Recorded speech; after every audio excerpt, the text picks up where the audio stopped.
Privacy is dead and social media holds the smoking gun असं एक वाक्य वापरलं जातं. आता हे वाक्य यासाठी वापरलं जाते कारण की इंटरनेटचा, सोशल मीडियाचा वापर मानवी हितासाठी न करता नुकसान करण्यासाठी जास्त केला जातोय.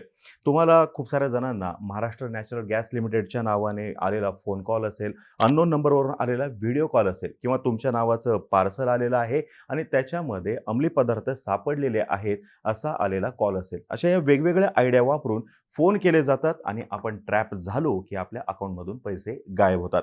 सध्या भारतामध्ये डिजिटल अरेस्टचा धोका वाढलेला आहे. ही एक सायबर चोरट्यांकडून वापरली जाणारी फसवणुकीची नवीन पद्धत आहे, स्कॅम आहे हा. आणि याच्यावरूनच पंतप्रधान नरेंद्र मोदी यांनी मन की बातमध्ये देशवासियांना सावध राहण्याचं आवाहन केलेलं आहे. 2024 या वर्षाच्या पहिल्या क्वार्टरमध्ये अनेक भारतीयांना डिजिटल अरेस्टचा सामना करावा लागला आणि या फसवणुकीमध्ये जवळपास 120 कोटी रुपयांचं नुकसान झाल्याची माहिती आहे. इंडियन सायबर क्राईम कोऑर्डिनेशन सेंटरद्वारे केंद्रीय स्तरावरती गृह मंत्रालय या सायबर गुन्ह्यांवरती लक्ष ठेवतं. त्याच्यानुसार अलीकडच्या काळामध्ये डिजिटल अरेस्ट ह्या डिजिटल फ्रॉडची लोकप्रिय पद्धत झालेली आहे. बहुतेक फसवणूक करणारे हे आपल्या जवळपासच्या म्यानमार, लाओस आणि कंबोडिया या देशातले आहेत किंवा आपल्या शेजारच्या राज्यांमधील. इंडियन सायबर क्राईम कोऑर्डिनेशन सेंटरनं या वर्षीचा जानेवारी ते एप्रिल या कालावधीतील डिजिटल अरेस्ट झालेल्या प्रकरणांचं विश्लेषण केलं आणि या कालावधीमध्ये सायबर फसवणुकीमुळे पीडितांचं जवळपास 1,776 कोटी रुपयांचं नुकसान झालेलं आहे असा अहवाल दिलेला आहे. आज आपण सविस्तरमध्ये माहिती घेऊयात हे डिजिटल अरेस्ट म्हणजे नेमकं काय आहे, याच्यामध्ये नेमकं कसं ट्रॅप केलं जातं आणि याच्यापासून वाचायचं कसं याच्यावरती सुद्धा प्रकाश टाकूयात. नमस्कार, मी अरुणराज जाधव बोल व्हिडिओवरती तुम्हा सर्वांचं अगदी मनापासून स्वागत करतो. आधी मेसेज बॉक्समध्ये मेसेजवरती लिंक यायची आणि या लिंकवरती क्लिक केलं की आपल्या खात्यामधले सगळे पैसे गायब व्हायचे. त्याच्यानंतर लकी ड्रॉ, लॉटरी लागलेली आहे असं सांगून हे सायबर ठग जे आहेत ते पैसे लुटायचे.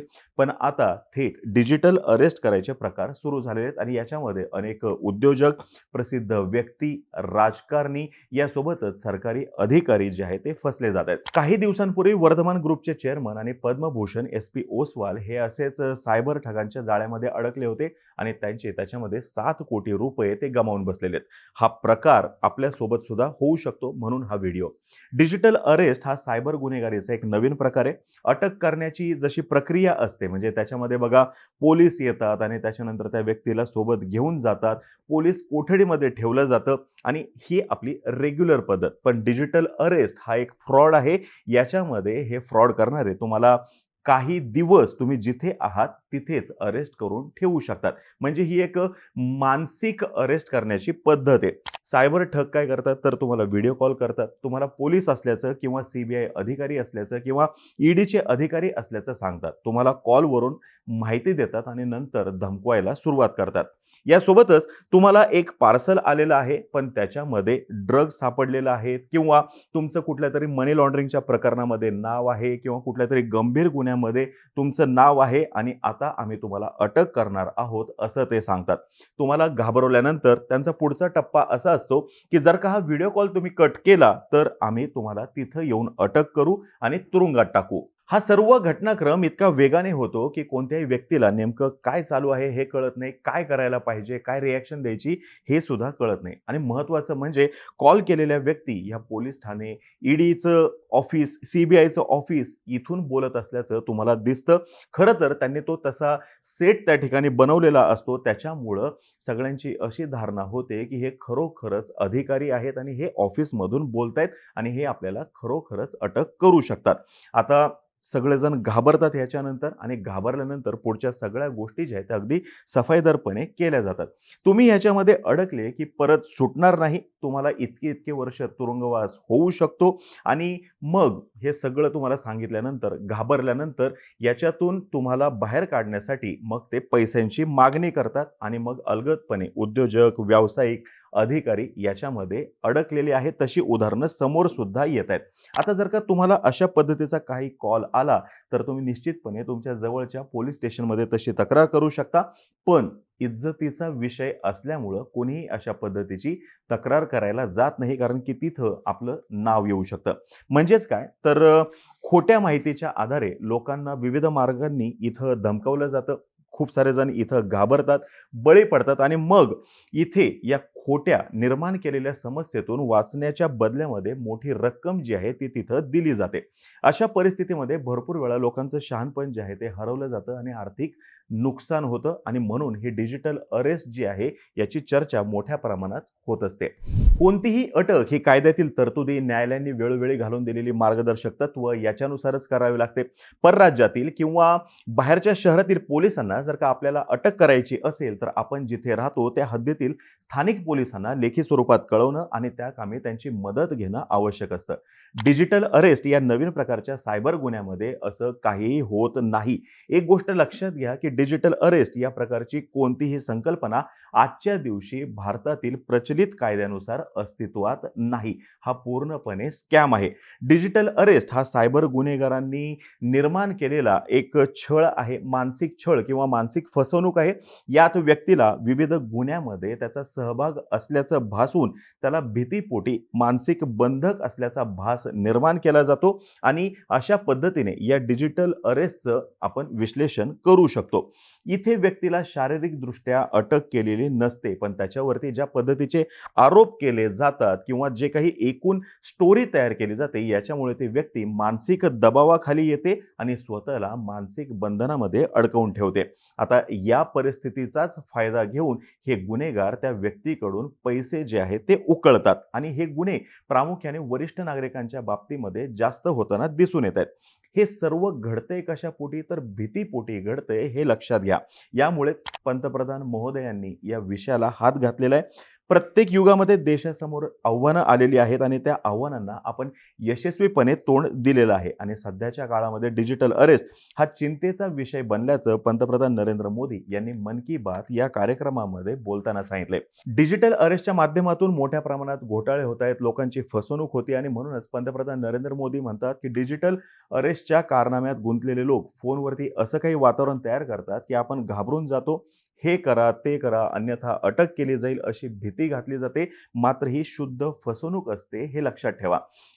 आणि याच्यापासून जर का वाचायचं असेल तर 3 कामं करायची: थांबायचं, विचार करायचा आणि मग कृती करायची. प्रत्येक वर्गातले आणि वयोगटाचे लोक डिजिटल अरेस्टचा बळी पडतायत आणि आपल्या मेहनतीचे लाखो रुपये गमावतायत. शक्य जर का असेल तर कॉलचा स्क्रीनशॉट घ्या आणि तो रेकॉर्ड करा. कोणतीही एजन्सी, शासकीय एजन्सी धमकावत नाही, व्हिडिओ कॉलद्वारे चौकशी करत नाही आणि पैशांची मागणी करत नाही. आणि जर का तुम्ही पीडित असाल तर घाबरू नका. सर्वप्रथम 1930 या हेल्पलाईन नंबरवरती किंवा cybercrime.gov.in या पोर्टलवरती तक्रार नोंदवा आणि त्यानंतर राष्ट्रीय सायबर क्राईम जे आहे आपल्या इथलं हेल्पलाईन क्रमांक जे आहे तिथून तुम्हाला योग्य ती मदत केली जाईल असं मोदी यांनी त्यांच्या मन की बात या कार्यक्रमात नमूद केलेलं आहे. आता या फ्रॉड संदर्भातले काही उदाहरणं सांगतो. तुम्ही परदेशामध्ये कुरिअरने पाठवलेल्या पार्सलमध्ये ड्रग सापडलेला आहे, हत्यार सापडलेलं आहे किंवा पासपोर्ट जे आहेत ते डुप्लिकेट सापडून आलेले आहेत असे आरोप केले जातात. मग आरोप करणारे हे पोलीस किंवा जे तिथले लॉ एन्फोर्समेंट अधिकारी जे आहेत ते तुम्हाला ही सर्व माहिती आम्ही तुम्हाला ईमेल करतोय असं सांगतात. मग अशा वेळेस होतं काय तर भरपूर वेळा त्या व्यक्तीविरुद्ध लगेच आम्ही गुन्हा नोंदवणार आहोत आणि काही वेळातच अटक करणार आहोत अशी एकूण ते स्क्रिप्ट तयार करतात.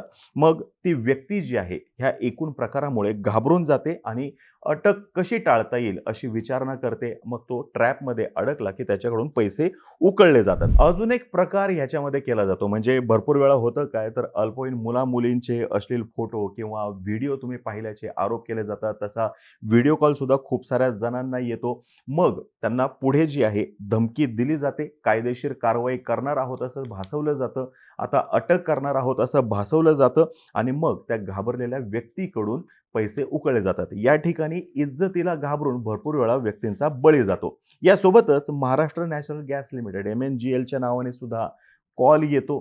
पैसे जे आहेत ते इथून सुद्धा मागणी केली जाते. वेगवेगळे काही कारणं सांगितले जातात. आता हे सर्व जे आहेत हे सर्व प्रकार स्कॅम आहेत. कोणतीही सरकारी एजन्सी तुम्हाला फोन करून पैशांची मागणी करत नाही, धमकावत नाही हे लक्षात घ्या. आता भरपूर वेळा असं सुद्धा होतं की हा स्कॅम आहे हे तुम्ही ओळखता. मग ओळखल्यानंतर तुम्ही त्या पद्धतीने बोलण्याचा प्रयत्न करता. मग अशा वेळेस त्या व्यक्तींकडून प्रसंगी शिवीगाळ होण्याची सुद्धा शक्यता नाकारता येत नाही. पर्सनल लेव्हलवरती जाऊन ते वाईट बोलतात किंवा इतरही काही गोष्टी घडू शकतात. त्याच्यामुळं जर का तुम्हाला लक्षात आलं, की हा स्कॅम आहे, तर कॉल कट करणं हा सर्वात चांगला पर्याय आहे. ह्या लोकांजवळ आपली सर्व माहिती असते हेही लक्षात घ्या, ज्याच्यामुळं हा कॉल खरा-खुरा आहे असं सुरुवातीला वाटतं. म्हणजे आधार कार्डचे त्यांच्याजवळ तपशील असतात, पॅन कार्डचे तपशील असतात, आपली इतर कौटुंबिक माहिती त्यांच्याजवळ असते. यासोबतच फायनान्शियल स्टेटमेंटसुद्धा त्यांच्याजवळ असतात. ही सगळी माहिती त्यांनी सोशल मीडियाचा वापर करून मिळवलेली असते आणि या माहितीचा वापर करून ते खरोखरचे सरकारी अधिकारी आहेत किंवा तिथून फोन केलेला आहे असं ते भासवतात आणि त्याच्यामध्ये ते यशस्वी होतात. मग व्यक्ती जी आहे, ज्या व्यक्तीला ही सर्व माहिती मिळालेली आहे, हा कॉल आलेला आहे, त्यांना असं वाटत राहतं, की यार मी तर काहीच केलेलं नाहीये किंवा कधीतरी काहीतरी केलेलं असेल ते सुद्धा आठवायला लागतं आणि मग ते या ट्रॅपमध्ये अडकतात.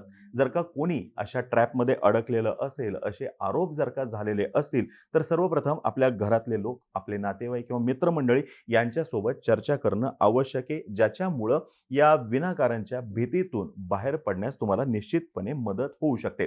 गेल्या काही काळामध्ये ह्या अशा पद्धतीचे फ्रॉड, अशा पद्धतीचे स्कॅम मोठ्या प्रमाणात वाढलेले आहेत. सरकारकडून या संदर्भात जनजागृती करण्याचा प्रयत्न केला जातोय. सायबर दोस्त याच्यावरून तुम्हाला या संदर्भातली माहिती सर्व काही मिळू शकते. शेवटचा मुद्दा हाच आहे, की डिजिटल अरेस्ट हा केवळ एक स्कॅम आहे. कोणताही अधिकृत अधिकारी कधीही कॉल करून किंवा व्हिडिओ कॉल करून कोणालाही अटक करू शकत नाही. आता ही माहिती जर का तुम्हाला आवडली असेल, खाली कमेंट बॉक्समध्ये नक्की सांगा. तोपर्यंत आम्हा सर्वांचे व्हिडिओ जास्तीत जास्त लोकांपर्यंत पोहोचवा आणि चॅनलला सबस्क्राईब करायला तेवढं विसरू नका. धन्यवाद.